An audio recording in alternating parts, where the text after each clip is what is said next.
Assalamualaikum warahmatullahi wabarakatuh.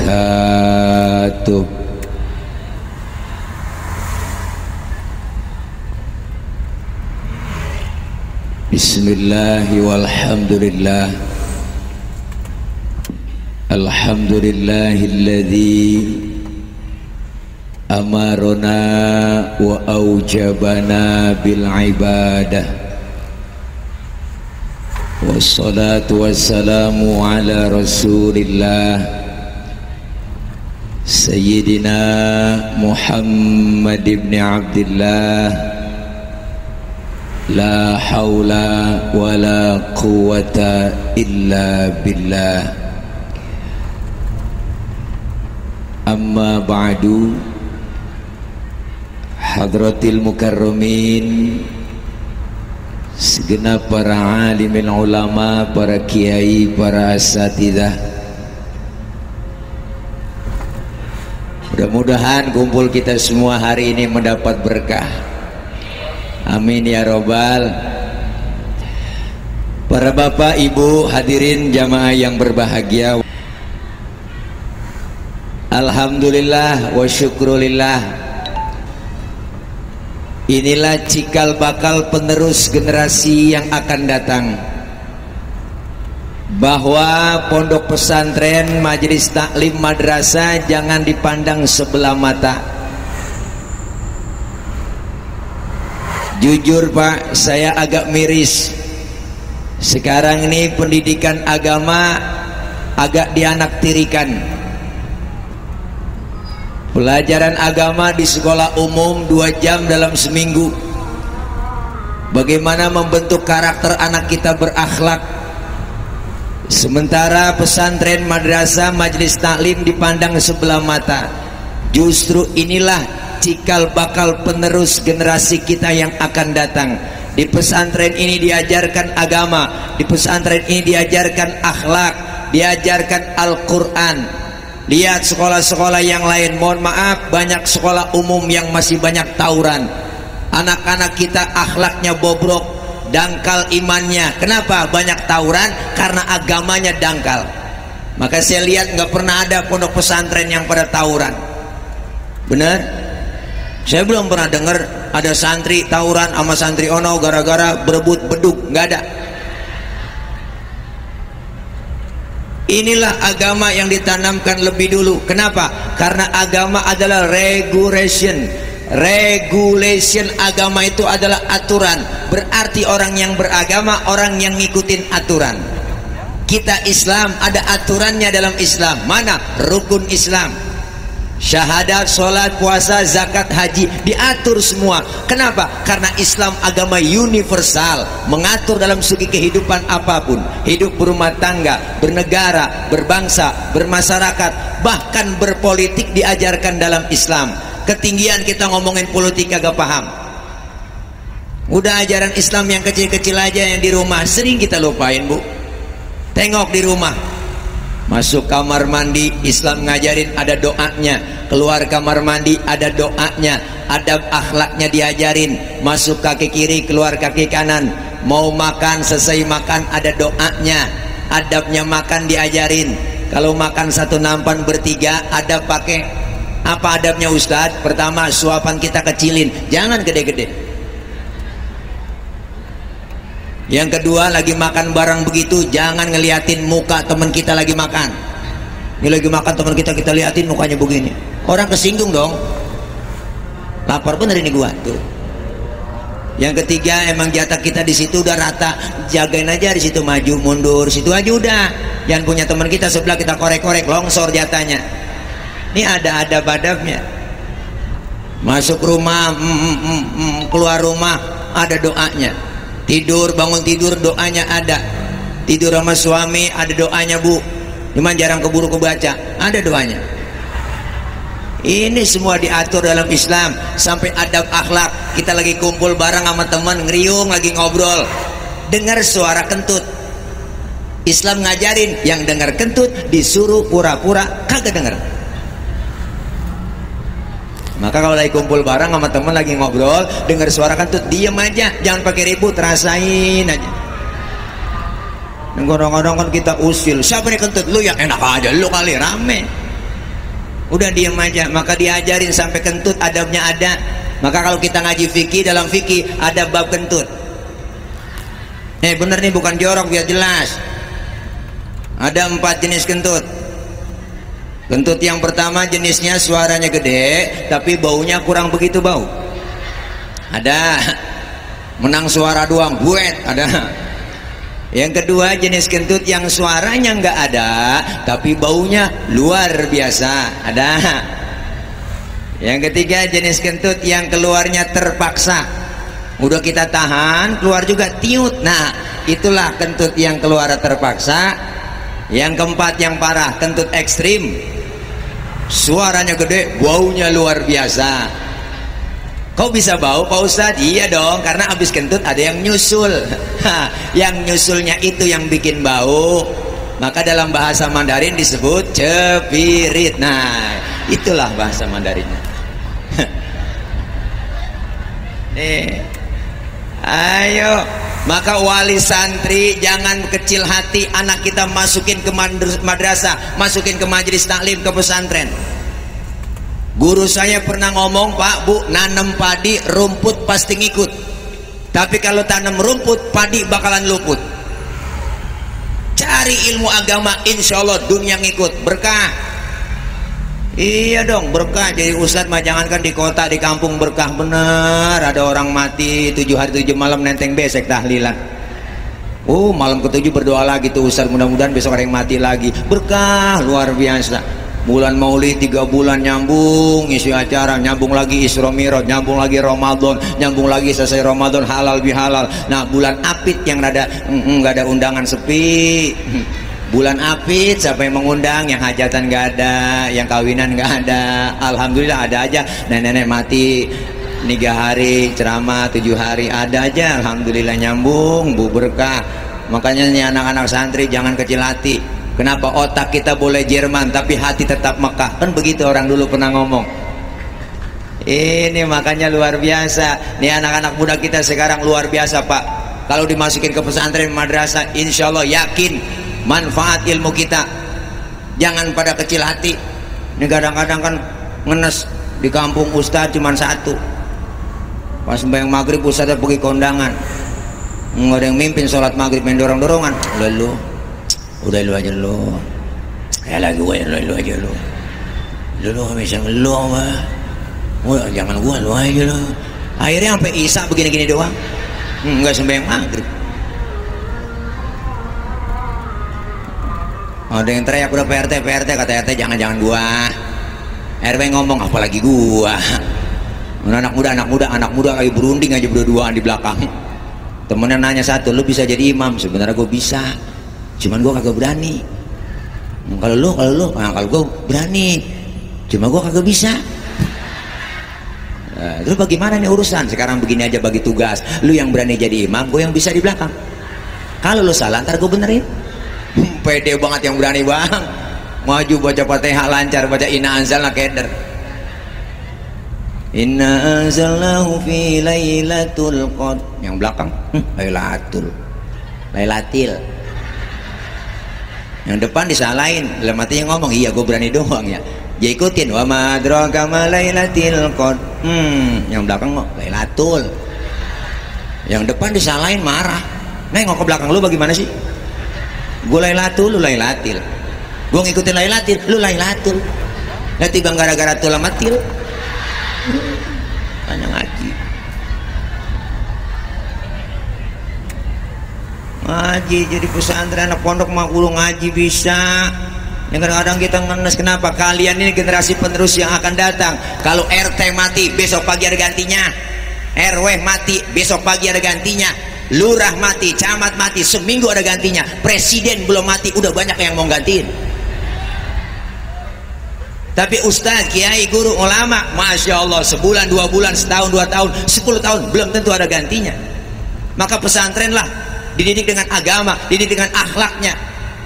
Sekarang lihat Pak, akhlak anak-anak kita, masya Allah, Kenapa? Karena dijajah melalui 3F untuk menghancurkan generasi muda kita. Apa itu? F yang pertama, fashion. Dari pakaian dijajah. Lihat zaman sekarang, perempuan, cewek umur 19 tahun pakai kaos adiknya yang 5 tahun. Udah ketat macet tuh kaos, ke atas kagak, ke bawah kagak. Nah kalau orang India bening-bening ada Ratu Joda, rombongannya, pusernya cakep-cakep. Nah bocah kampung, hitam, burik, digaruk ngebul, ya. Pakai celana wahai. Hah? Wahai. Ya dia mah begitu. Kalau Hawaii dari paha ke betis itu Hawaii, dipakainya di pinggir pantai. Tapi kalau wahai dari betis ngatas itu wahai. Ngatasan lagi hai hai. Ngatasan lagi aduh hai. Ini kacau. Dijajah pakaiannya anak-anak kita, ngeri. Masya Allah, yang laki rambutnya cakep dimerahin, pertis kena kuah baso. Mana pakai anting bukan emas kawat, mending antingnya cakep hadiah ciki ya.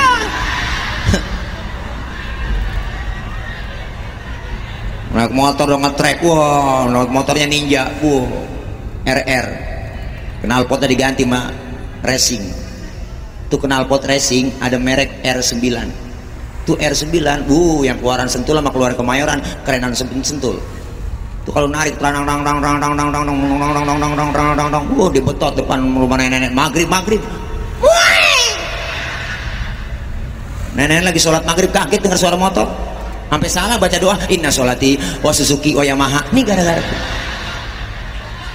naik motor. Nah, nih lu kagak jelas punya sekarang.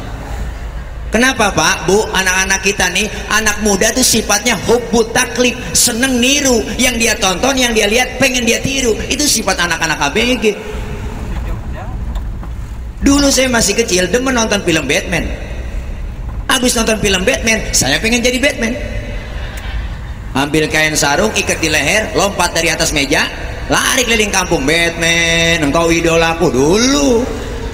Sekarang zaman udah beda, bukan itu lagi tontonannya, boy band, grup band. Dia ikutin gaya-gaya penyanyinya, cara ngomongnya, cara gaulnya, penampilannya, pakaiannya, ngomongnya juga so alay anak sekarang tuh. Pegel dengerin dia ngomong, mata melotot lidahnya keluar kalau ngomong. Gue sebenarnya sayang bingit sama Allah. Please deh, nggak usah gitu careless. Lo gue bapak lo sama bapak gue lain kan, ngomong agak jelas. Jangan begitu dah, anak santri kagak pantas begitu. Mati sesuai kebiasaan. Kalau biasa ngomong begitu, ntar mati jadi begitu. Masuk dalam kubur anak alay, ditanya malaikat, Marrobuka, siapa Tuhan kamu? Kasih tahu nggak ya? Ya anak alay itu. Waman nabiuka, siapa nabi kamu? Pengen tahu aja apa tahu banget? Anak alay. Malaikat marah, masuk neraka lo, neraka panas. Oh neraka panas, cius. Terus gue harus bilang wow gitu ya.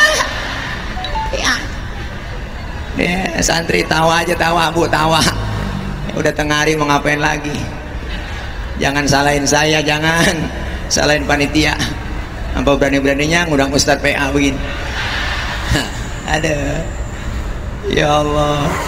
Ini satu semangat buat kita, anak-anak muda, bangga dong.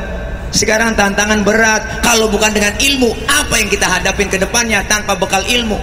Makanya ilmu itu, hidup dengan ilmu bisa jadi mudah. Dengan ilmu hidup jadi mudah. Orang kalau udah ilmunya gampang.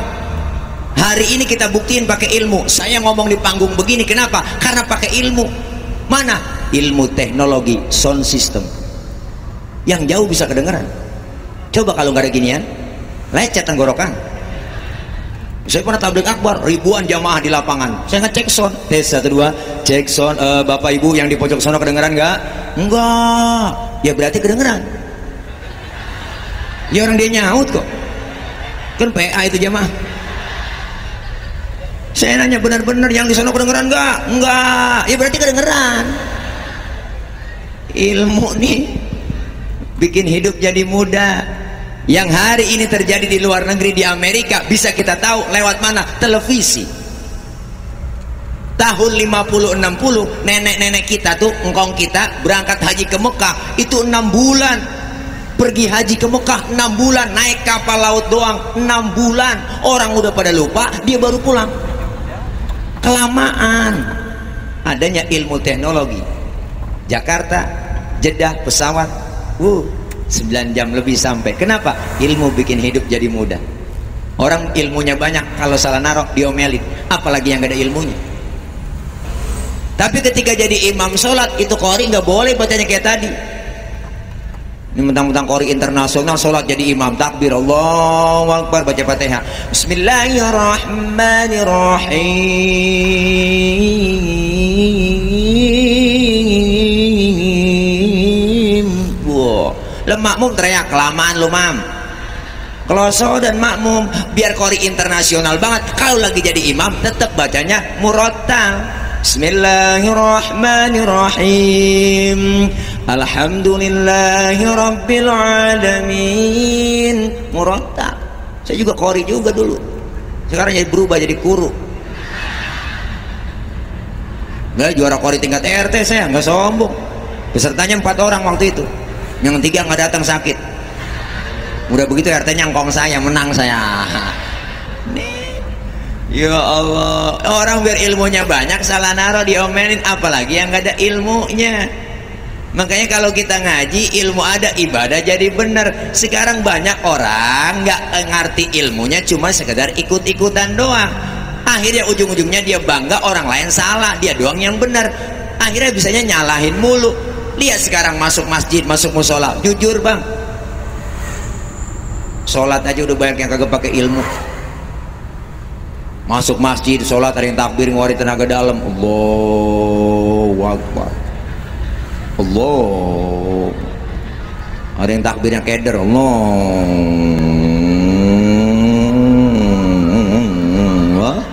Lu bayang apa ngetrek?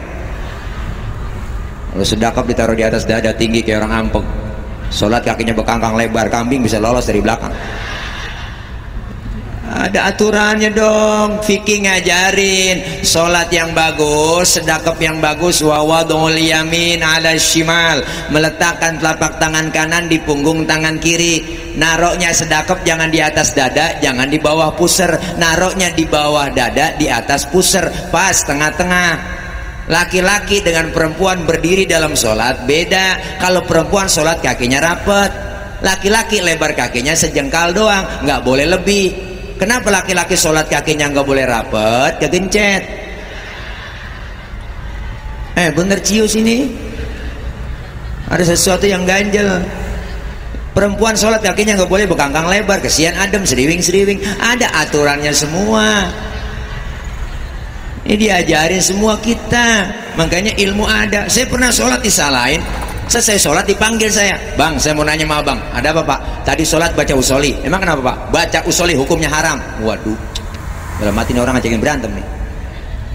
Dia bilang baca usoli haram hukumnya. Kan kita kalau mau sholat sebelum takbir ngadep kiblat kan baca usoli dulu. Usolli fadl maghribi thalatha raka'atin mustaqbilal qiblati adaan lillahi ta'ala. Mulut selesai ngomong, tangan angkat bergerak sambil ucap Allah. Sambil ucap Allah, hati kita barengin. Sahajaku saya sholat maghrib 3 rakaat menghadap kiblat fardu karena Allah Ta'ala. Hu akbar. Biar sinkron antara mulut sama hati. Ini madhab Imam Syafi'i, biar tambah khusyuk. Yang kagak boleh bagaimana? Yang gak boleh baca usolinya abis takbir, Allahu Akbar, usolli fardhu maghrib. Ini yang kagak boleh. Lah udah takbir baca usoli. Terus yang nggak pakai usoli bagaimana Pak Ustadz? Ya nggak kenapa orang nggak baca usoli, karena baca usoli bukan rukun dalam sholat. Kita udah mau kepepet waktu maghrib, langsung aja takbir Allah, barengin niat dalam hati, wa akbar. Sah. Bahkan kalau menurut saya sebelum kita takbir nyanyi masih boleh. Kita mau sholat nih ngadep kiblat, sebelum takbir nyanyi. Sampai hatimu begitu tega, di depan mataku kau jual cinta. Begitu hina, begitu rendahnya, dirimu rela ditukar rupiah.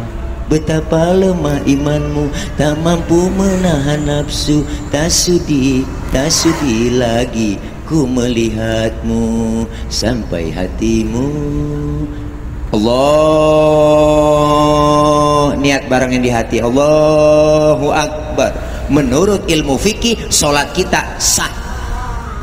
Kenapa saya katakan sah? Nyanyinya sebelum takbir. Cuma masalahnya di mana? Masalahnya kita punya otak apa kagak? Masa kita mau sholat nyanyi? Itu masalahnya. Nih, makanya ini pentingnya ilmu di situ. Makanya anak-anak santri jangan pernah kita bosen. Ngaji terus, ngaji. Orang ngaji nggak ada ruginya. Kumpul di pengajian, di majelis, dosa diangkat. Amin. Pahalanya luar biasa. Dicatat pahala kita sama seperti sholat sunnah 1000 rakaat. Pernah sholat 1000 rakaat? Boro-boro 1000. Sholat tarawih aja niat jadwal imam. Oh, malam ini tarawih imamnya dia lama. Pindah tarawih.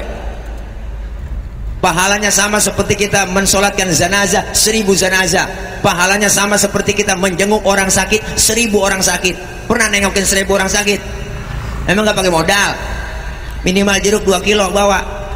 Ini nengokin orang sakit gak bawa apa-apa. Sampai di rumah sakit buah-buahan orang sakit dimakanin. Nih, makanya pentingnya kita ngaji, kumpul di majelis taklim, di pesantren, apalagi diajarkan kita. Diajarkan di sini, mandiri kita diajarkan, akhlak diajarkan, ilmu agama diajarkan. Kenapa? Hati-hati, dijajah sekarang pemuda-pemuda kita. F yang pertama fashion, pakaian. F yang kedua food, makanan kita. Jujur, makanan sekarang luar biasa, beda sama makanan zaman dulu. Dulu makannya uli, dodol, wajik, rengginang, renggining, kue cerorot, akar kelapa, kedeblak, sagon, geplak, ongol-ongol, obio, cucur, gemplong, abung, sagon. Bebe makan sagon gak boleh ngomong, nyembur. Tuh, makanan anak sekarang hamburger, Kentucky, fried chicken, cornet, pizza, hot dog. Hot artinya panas, dog artinya anjing. Habis anjing panas juga garas mana kita. Tantangan berat. Dulu orang tua kita galak tegas didik anak. Nonton layar tancap aja susah, Pak. Apa kata orang tua? Masuk kamar, kunciin pintu, lu keluar, kaki lu patah. Sekarang anak kita bagaimana mau dikunciin pintu? Filmnya aja masuk ke kamar, filmnya masuk ke rumah, filmnya ada di handphone. Anak-anak sekarang lihat lebih gandung dengan handphone, dengan gadgetnya. Apa yang dia nggak ada sekarang? Semua medsos punya. Ada Instagram, ada Facebook, Twitter. Itu kalau Facebook, anak-anak ABG kalau Facebookan, namanya aku selalu ciut, begitu nama dia. Waduh, bikin status dah. Galau kalau malam statusnya. Bikin status, apa yang Anda pikirkan di malam yang sunyi sepi. Ku goreskan penaku di atas kertas yang putih. Ternyata selama ini diam-diam diriku mencintaimu. Tulis paragraf baru, aku tak peduli kau milik siapa, karena menyinta bukanlah dosa. Seandainya kau terima cintaku, tak akan ku lepas cintamu sampai memutih rambutku. Bikin hashtag Markona sayang. PA udah. Ini udah kacau, Pak. Godaan, tantangan berat. Hiburan anak kita, fashion, dihajar lagi dengan F yang ketiga, fashion apa, pakaian. Ada lagi food, makanan, fun, hiburan anak-anak kita. Sekarang tantangan berat. Maka inilah santri harus menjadi tolak ukur.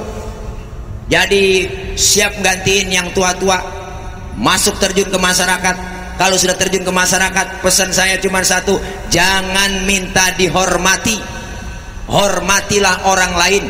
Kenapa? Karena orang yang minta dihormati itu orang yang tidak terhormat. Kenapa? Karena masih minta-minta. Hargailah orang lain, jangan pernah kita minta hargai. Kenapa? Karena orang yang minta dihargai itu orang yang enggak berharga. Kenapa? Karena masih minta-minta. Kalian santri terjun jadi contoh di masyarakat. Ustaz Kiai bakal gantiin kalian semuanya. Kesian, masjid cakep, musola cakep, isinya aki-aki mulu. Yang ada aki-aki, aki-aki kan tahu sendiri udah pada metik, nggak ada giginya. Adzan aki-aki, udah adzan subuh, atolah, ya ilah ilallah. Tetangga musola ngomong ke bos apa terlepas. Yang muda bagi tugas. Yang adzan anak muda enak. Kenapa? Dengan ilmu hidup jadi mudah kalau ada ilmunya. Yang kedua, dengan seni hidup jadi indah. Orang kalau ada seninya hidupnya nggak kaku. Keseni, seni tilawah lebih adem, indah terasa. Baca solawat pakai seni hadroh, seni marawis, lebih indah didengarnya. Coba baca solawat nggak ada lagu-lagunya, kurang enak, kaku. Salatullah Salamullah ala toha Rasulillah kurang enak. Kalau pakai lagu enak, sholatullah salamullah ala toha Rasulillah, enak didengarnya. Azan tadi itu di musola, di masjid, kalau nggak ada lagunya kaku. Allahu Akbar, Allahu Akbar, kaget orang. Pakai lagu dong yang suaranya enak, lagunya bagus. Jangan kayak bocah kampung saya, azannya bener, lagunya salah. Lagu dangdut dibuat azan. Nah, azan maghrib orang pada dengar semua. Hayya 'alas shalah, hayya 'alas shalah, hayya 'alal falah, hayya 'alal falah. Allahu Akbar ya. Dengan seni hidup jadi indah. Makanya luar biasa bang, kita salut sama Bang Haji Roma Irama. Haji Roma Irama luar biasa, hidup pakai seni, selalu indah. Makanya awet muda, udah 72 tahun. Beliau orang yang cerdas, IQ-nya tinggi. Yang dia lihat, yang ditonton langsung dihayalin jadi lagu. Tuh Bang Haji Roma, hebat. Tulis, ambil kertas, ambil pulpen, tulis, jadi lagu, jadi duit. Oh hebat Bang Haji Roma. Ada anak muda ngetrek naik motor, langsung dia terinspirasi, jadi lagu. Rem tangan, rem tangan, rem tangan sekuat tenaga. Tuh jadi lagu. Oma hebat. Oh rintangan. Ada aki-aki lagi nyiramin kebun, wow dibikinin lagu sama dia. Nenteng jeret, nenteng jeret, nenteng jeret, nenteng jeret, nenteng jeret, jeret, jeret, dada muda. Jadi lagu. Oma cerdas. Ada orang nyolong pisang di kebun, wah ada yang nyolong pisang nih, langsung dia bikin lagu, terinspirasi. Jangan ditebang, jangan ditebang karena itu pun pisang orang. Banyak orang berkata dalam mencari nafkah, cari yang haram saja sudah susah, apalagi yang halal. Jangan ditebang, jangan ditebang karena itu pun pisang orang. Jangan ditebang, jangan ditebang karena itu pun pisang orang. Jadi lagu. Oh cerdas. Ya nggak percaya dia. Oh, cerdas Bang Haji Omam. Makanya IQ-nya hebat ya, ribuan album, ribuan lagu dia karang semuanya. Sampai temennya Haji Tatang tuh kemana-mana berdua sama Haji Tatang. Jadi lagu Haji Tatang. Dangdut Tatang, dangdut Tatang, tang tang tang tang tang tang tang, dangdut Haji Tatang. Jadi lagu. Hidup dengan seni indah. Dengan agama hidup jadi terarah. Orang kalau ada agamanya hidupnya terarah, insya Allah aman. Maka anak-anak kita, bapak ibu yang sebagai wali santri, jangan kecil hati, jangan pesimis. Anak kita masukin ke pesantren keluar jadi apa? Ustaz, anak saya masuk pesantren ntar keluar jadi apa? Jadi orang, masa jadi kebo? Iya dong, orang ditanamin ilmu yang bakal jagain anak kita. Tapi kalau diwariskan harta anak-anak kita, harta yang dia jagain. Duit banyak, harta banyak, belum tentu tenang. Rumah cakep, bagus, mobilnya banyak, rumahnya cakep, keren, dijagain satpam. Tidur baru sebentar ada suara dari atas, glotek, kaget, dikira maling nyampe. Nggak tenang. Tapi orang yang berilmu, kiai, ulama, ustadz, lihat rumahnya enggak ada yang dijagain satpam. Lagian juga maling tahu urusan. Apa yang gue colong rumah ustadz, kitab yang gue colong. Nih berkah. Kenapa? Kita pengen anak-anak kita yang keluar dari sini menjadi anak yang soleh. Anak soleh insya Allah pinter, tapi anak pinter belum tentu soleh. Anak kalau pinter doang kerjanya minter-minterin orang tua, bu. Tanah udah dijual ngakunya belum, tuh bocah pinter. Tanahnya itu juga, suratnya dia bikin ada 4. Karena pinteran dapat warisan banyak kan. Adanya yang bontot dapat pojokan. Mana pojokan kuburan engkong? Engkong dalam kubur ngomong lagi, buset kegus lagi gue ini. Ini gara-gara bocah pinter. Makanya anak kita tanamin agama dulu. Kalau agama sudah mantep, insya Allah gedenya mau jadi apa? Ustaz, anak saya masih kecil bakatnya main obeng mulu. Ntar gedenya jadi montir. Montir yang beriman, ngerti agama. Tanamin agama dulu. Anak saya lain dari yang lain, Pak Ustaz, masih kecil main kapal-kapalan mulu. Pilot. Ntar gedenya jadi pilot yang beriman, ngerti agama. Anak saya masih kecil mainnya tembak-tembakan mulu Pak Ustaz. Ya udah, takdirnya jadi abri polisi, yang beriman ngerti agama. Anak saya lain dari yang lain Pak Ustadz, dari masih kecil korengan mulu. Nah dokter itu dokter insya Allah gedenya jadi dokter yang beriman, ngerti agama. Alhamdulillah. Ini bangga kita Pak, banyak santri luar biasa. Kenapa? Karena cikal bakal penerus generasi yang akan datang. Dulu Rasulullah pernah menjadikan Usama bin Zaid umur 11 tahun dijadikan panglima perang oleh Rasul. Sahabat yang lain bertanya, ya Rasul, kenapa Usama bin Zaid umur 11 tahun engkau jadikan panglima perang? Apakah kami yang senior gak mampu? Apa jawab Rasulullah? Biar ada kaderisasi dalam Islam. Kalau yang tua sudah merasakan muda, yang muda belum ngerasain tua, tampil yang muda-muda. Alhamdulillah.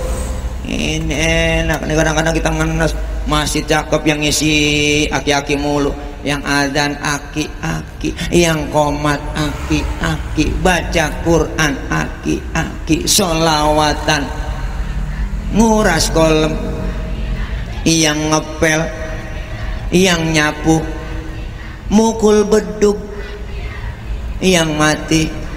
Waduh kencang banget. Masya Allah. Ayo dah.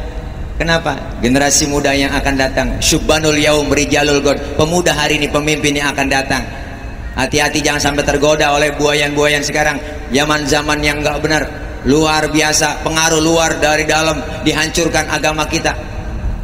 Menghancurkan agama Islam gampang, nggak perlu diserang umat Islamnya dengan cara, jangan taktik mereka.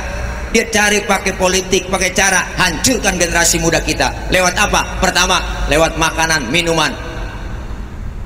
Ini sekarang pengaruh Pak narkoba sampai sekarang belum pernah hilang, diberantas di negeri kita. Udah anak-anak muda jangan begitu, nggak pantas. Apa itu narkoba? Narik kolor baba. Nggak kena jadi pemuda yang agamis, dinamis, kreatif. Jangan jadi pemuda yang alkoholis, ganjais, bekais, morfinis. Ntar kalau terakhir mau morfinis jadi mampuis. Kalau udah mampuis habis udah. Jangan sampai kayak gitu. Ada anak kampung saya mabuk, anak muda, si Udin mabuk pulang subuh, jalan 5 langkah mundur 2 langkah. Enggak jelas. Ditanya sama Pak Haji, dari mana Din? Pak Haji saya mau ke masjid lah. Emang Pak Haji doang mau ke masjid lah. Lu mabuk Din? Emang apa Pak Haji? Orang mabuk emang nggak boleh apa masuk masjid? Lu mabuk jangan sembahyang. Saya nggak bener Pak Haji, emang Pak Haji doang apa yang mau masuk surga? Saya kan pengen masuk surga nih. Anak si Udin mabuk. Ditanya sama Pak Haji, emang lu mabuk apa kagak? Emang apa sih Pak Haji orang mabuk? Wah, gue tanya dulu kalau bener kagak mabuk. Subuh berapa rakaatin? Ya, elah Pak Haji pakai nanya begitu. Subuh mah di mana-mana 4 rakaat Pak Haji. Waduh, bener mabuk lu Din. Pergi sono, pergi si Udin. Pulang jalan sempoyongan ketemu sama teman si Amin. Ditanya, dari mana lu Din? Gua mau ke musola nggak dikasih sama Pak Haji. Lu mabuk? Emang apa sih Min? Lu belagu banget, samanya aja lu sama Pak Haji udah kata mabuk. Emang nggak boleh ke masjid apa orang mabuk? Orang mabuk nggak boleh sembahyang. Lagu lu mau kemana Min? Lah gua mau ke masjid, gua mau musola, mau sholat. Sekarang lu gua tanya dah Min, nanya apa lu? Subuh berapa rakaat Min? Ya gua yang waras lu tanya. Subuh mau di mana-mana 2 rakaat Din. Ya lu jangan ke musola dah Min. Gua aja tadi yang 4 rakaat diusir sama Pak Haji. Apalagi lu yang timbang 2 rakaat doang. Ini kan PA nih Bang nih. Udah nggak bener udah. Makanya Masya Allah generasi muda kita luar biasa Pak. Kalau tantangan berat, godaan berat, sekarang tanamin agama, akhlak yang mulia. Kenapa? Rasulullah hijrah dari Mekah ke Madinah. Yang pertama dibangun bukan mall. Yang pertama beliau bangun di Madinah bukan hotel, bukan apartemen, bukan kereta cepat. Yang beliau bangun adalah akhlak manusianya. Kalau akhlak manusianya dibangun, insya Allah negeri kita aman.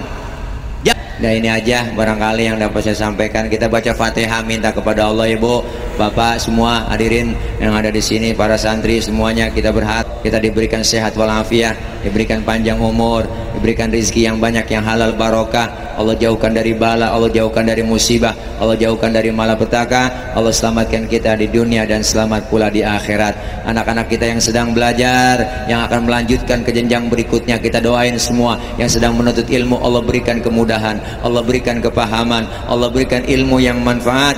Allah jadikan anak-anak kita menjadi anak-anak yang salihin dan solihat, sehingga kedepannya anak-anak kita menjadi khairun nas anfa'uhum linnas. Amin ya rabbal alamin. Al-Fatihah biniyatil qabul wal wusul wa ila hadratir rasul biniyatil madhkur. Al-Fatihah. A'udzu billahi minasyaitonir rajim. Bismillahirrahmanirrahim. Alhamdulillahi rabbil alamin. Arrahmanir rahim. Maliki yaumiddin. Iyyaka na'budu wa iyyaka nasta'in. Ihdinas siratal mustaqim. Siratal ladzina an'amta 'alaihim ghairil maghdubi 'alaihim waladdallin. Amin. Rabbi ighfir lana wa liwalidayna. Amin. Ibu bapak hadirin jamaah yang berbahagia, ini saja barangkali yang dapat saya sampaikan. Banyak kekurangan, banyak kesalahan di sini, salah sini pasti banyak salah. Mohon dibukakan pintu maaf yang seluas-luasnya. Maksud hati memeluk gunung, apa daya gunungnya meletus. Kalau ada sumur di ladang boleh kita menumpang mandi, kalau ada umur kita panjang boleh numpang mandi lagi. Ini saja yang dapat saya sampaikan.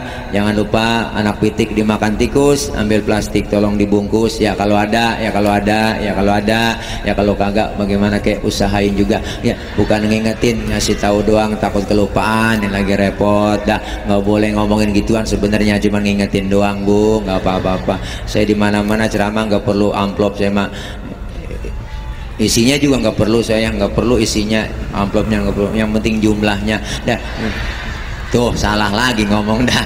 Ya elah, jangan ngomong gitu Pak Mali, nggak boleh dosa bu. Guru saya ngajarin kalau ada kiai ceramah minta dibayar, dosa itu kiai. Kiai ceramah minta dibayar, dosa. Lebih dosa lagi mengundang kiai kagak bayar, itu yang saya ngeri dah. Itu tuh kan dianggap bercanda ini mak dah ya. Mohon maaf akhir kalam, wallahul muwaffiq ila aqwamit thoriq. Wassalamualaikum warahmatullahi wabarakatuh.